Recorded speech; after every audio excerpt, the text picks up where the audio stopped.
What's up, everybody? It's me. It's Josh. Here I am in my room. It is currently 4 in the morning, and I am absolutely fucking obliterated. However, I am still cognizant enough to make a video going over what I have been doing in the past couple of days, weeks, months. And, it hasn't been a year since I posted a video. I think that the last thing that I posted recently was I did a 445 for 3 squat and wraps, which it's a 3 rep PR by 15 pounds. So I'm not necessarily disappointed with it. I felt that it moved okay. But whatever, fuck it, I don't care. So I had originally planned to do. Okay, we need to start before this. So I had to have surgery on my tailbone on December 14th. I had a cyst that had kind of been a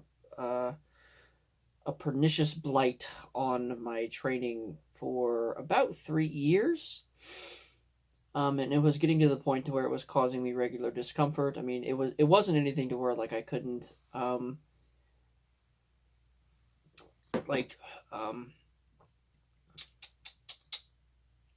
I could still do everything that I typically did. So I can still squat, I could still deadlift, I could still run, bike, swim, all that other good shit. And I didn't want to have the surgery. But after about the third opinion that we had on the issue, they made it seem like it was getting to the point to where the chances for kind of infection was getting higher and higher, and so it would probably be a good idea for me to have this surgery and for them to excise out the area, both the cyst and the area around the cyst, so that they could get any infected tissue and limit recurrence in terms of the cyst coming back, because I guess that these have like a name to them that I should know by now. Pilonidal cyst. Yes, I had a pilonidal cyst. And so what they ended up doing was they ended up cutting out I think it was 8 centimeter long, 4 centimeter wide, and then sacrum deep hole out of my tailbone. And that was either the 14th or the 19th of December. And so, yeah, that put me out. I didn't start lifting until about 2.5 weeks after the surgery. In terms of pain that I was in, I wasn't actually in a lot of pain. That might have been because I was on a fairly hefty dose of clinical grade painkillers. They put me on oxycodone almost immediately, but I never was in any amount of discomfort. For the first about month and a half, it did kind of, I would say, irritate me if I didn't sleep on my side, but they told me that it would probably be a good idea for me to sleep on my side anyways, because the more pressure that we put on the wound site, the longer it's going to take to heal. So I was like, fuck it, I'll just sleep on my side. And I didn't really have any issues. Obviously, I couldn't squat. I couldn't deadlift. No running, no biking, no baths, so no swimming. My parents had to help me pack the wound for about the first 2.5 months until it became manageable enough for me to start doing it. I started squatting, I would say, about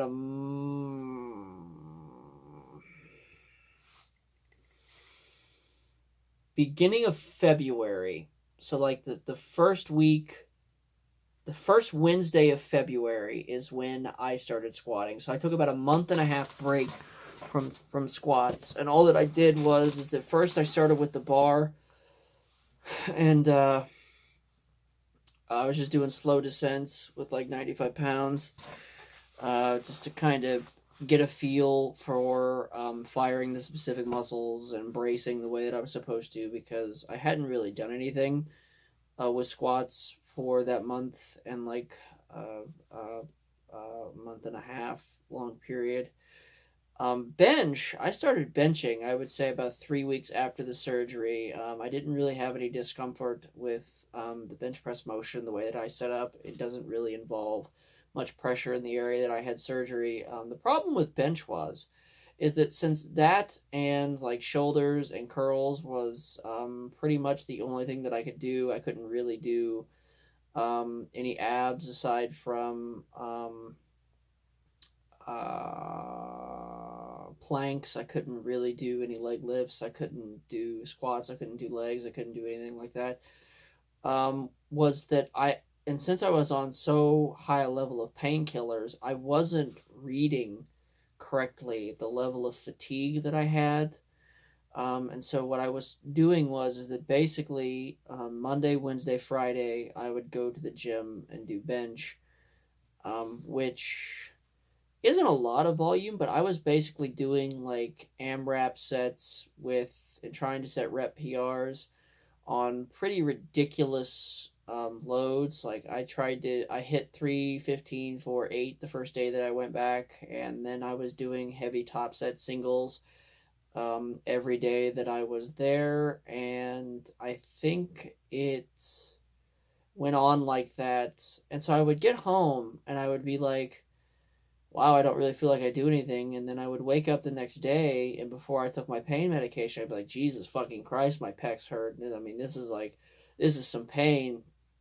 And then it would go away. But like I was taking around 50 grams of protein in a shake with breakfast with my pain medication. So I had just figured that since I was on just such a high protein, such a high amino acid, such basically a straight protein diet, that I mean I was just recovering a lot quicker, and that since I had a wound, my body was uptaking the protein a little bit quicker than it typically did. But given the fact that I know that the body doesn't work that way, I probably should have known better. But I think that around the end of January, so it was about a week after I started squats. So no, it wasn't at the end of January. It was about the middle of February. I was doing heavy singles, and that day I had worked up to, I think it was 385. I had done 320 for, I think, 9 before that, and I wanted to do 385 for a pause single, and I had hit 355 before that for just a cake 1. And so I loaded up 385, and the 355 before then, I felt just a slight pull in this pec, like in the area leading into my armpit, and I was like, oh fuck, I'll just do this set, then I'll go home. So I don't want to hurt myself. And so I lifted off. Lift off felt a little weird, and I'm coming down, and I do the pause. It's just a 1/1000 up, and about here, so like about halfway up, I felt like a really like pronounced pulling sensation around here. I don't know if you can see where I'm doing, but I'm too drunk to fucking care. And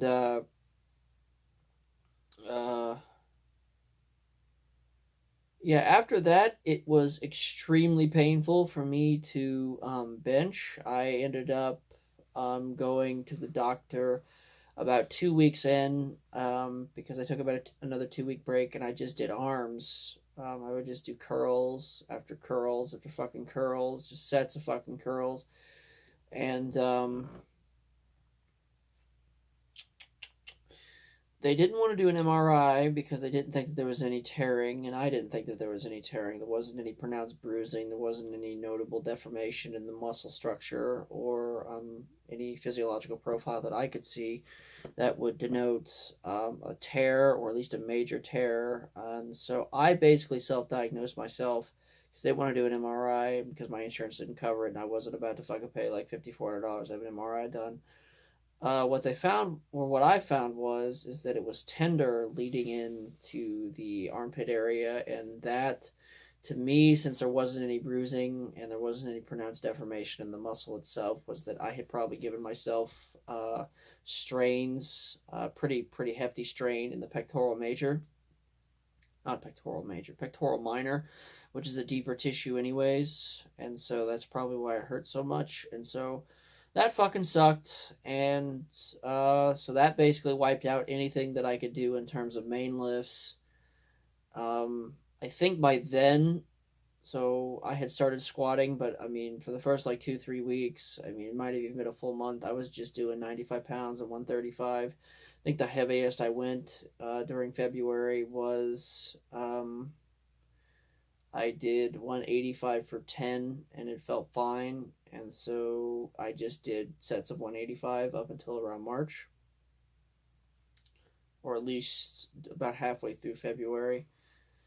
Um, and then I don't know why I was going through like a super depressed phase starting around January. I think that the fact that like I was just physically incapable of doing the things that I wanted to do and that I typically utilized as like stress relief really caught up to me. I had just came off of a super stressful semester in terms of fall term.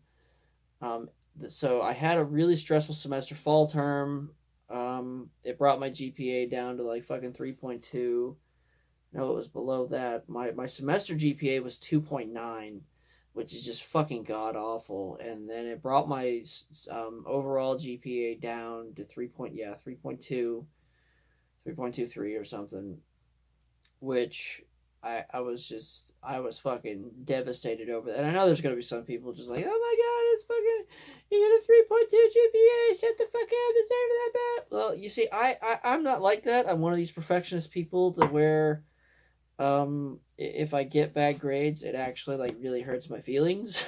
So I mean, that's just the way it is. It's the way I am. And so I got really fucking depressed about that because, and the reason I got so depressed about it is because the class that I got a really bad grade in was genetics. I ended up getting a fucking D plus in genetics.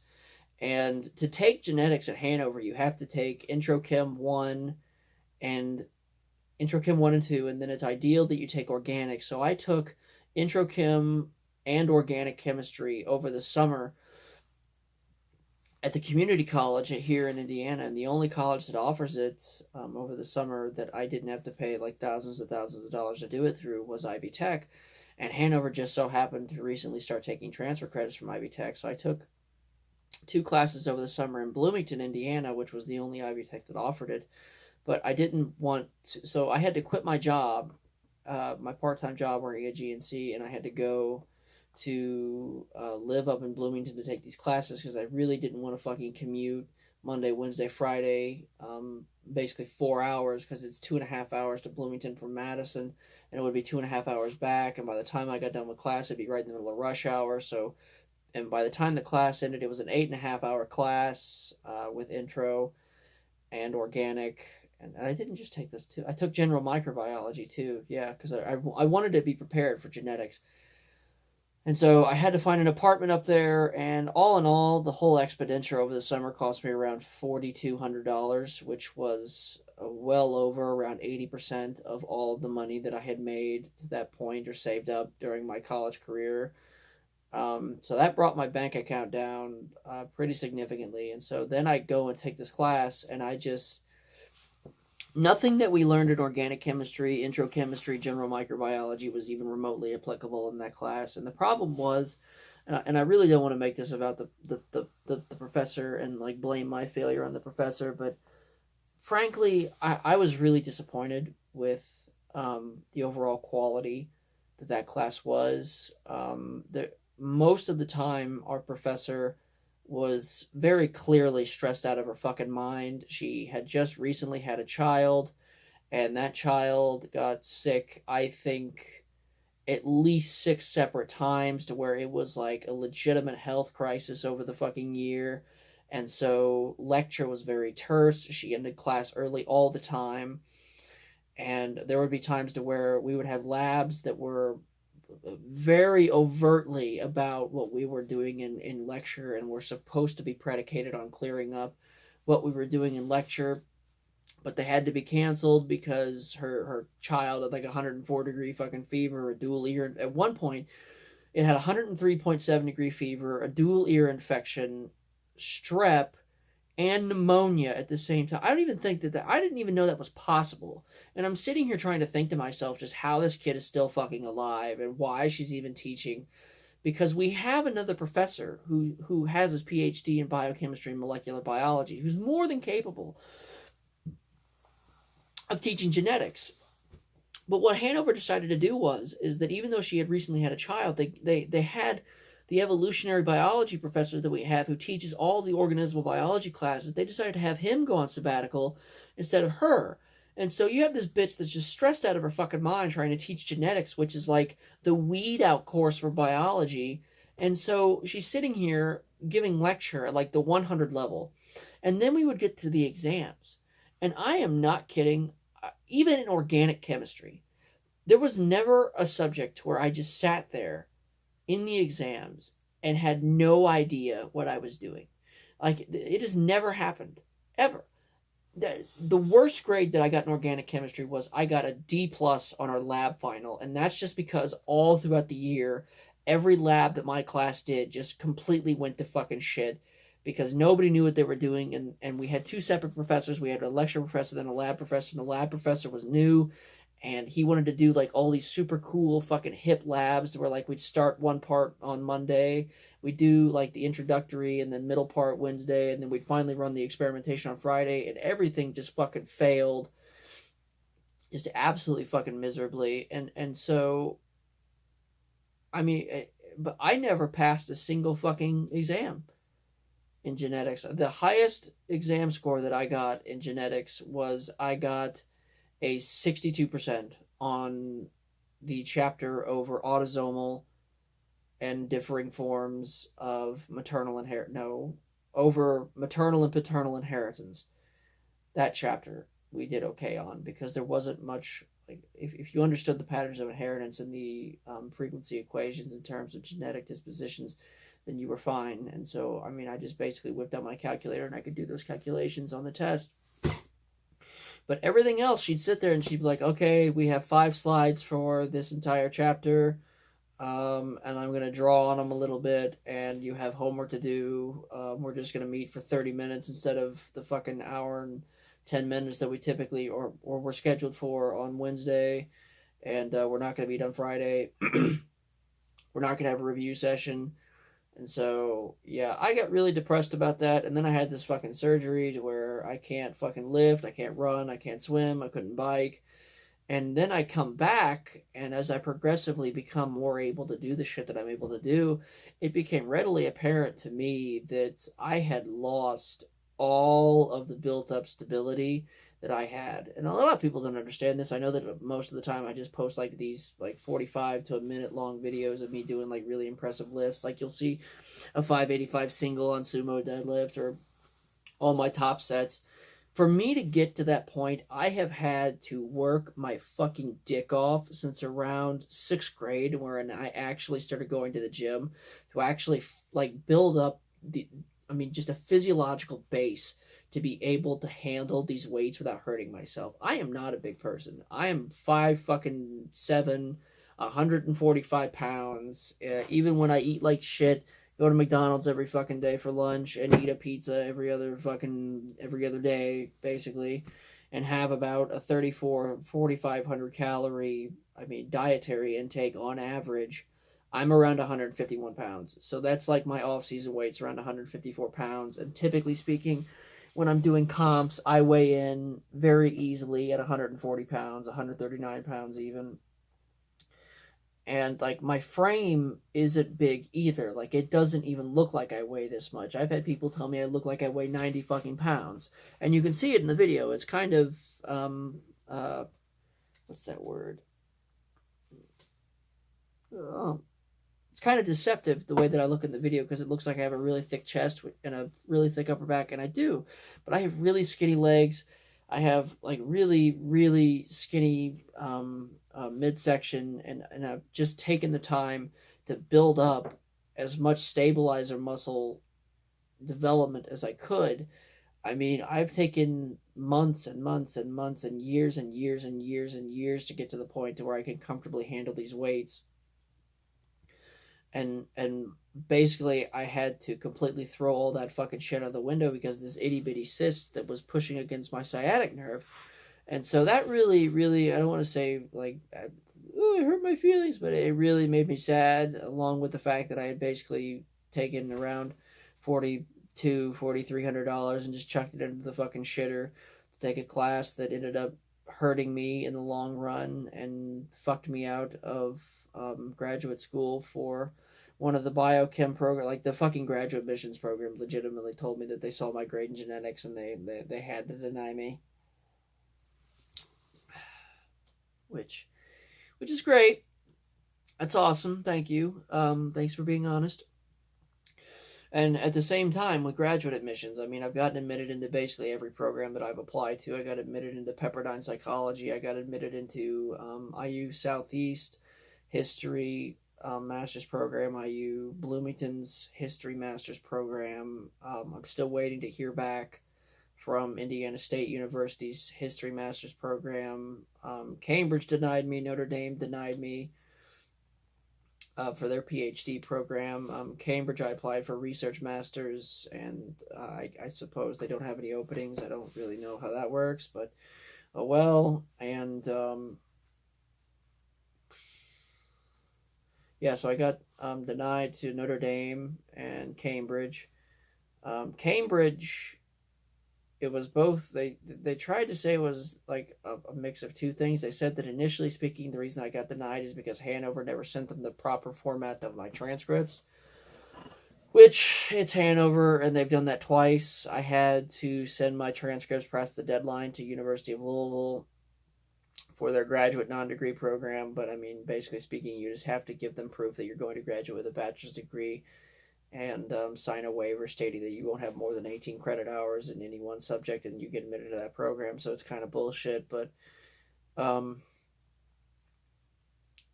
I'd actually like to go to Indiana State University because the way that their program's structured is that you can do most of the actual like work online and your thesis online. And so I could keep a part-time job or a full-time job at GNC.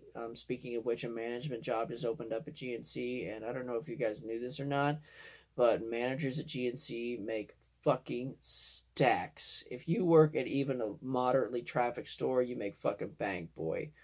Anyways, going back to that, I could keep a job, make money, and do my master's at the same time.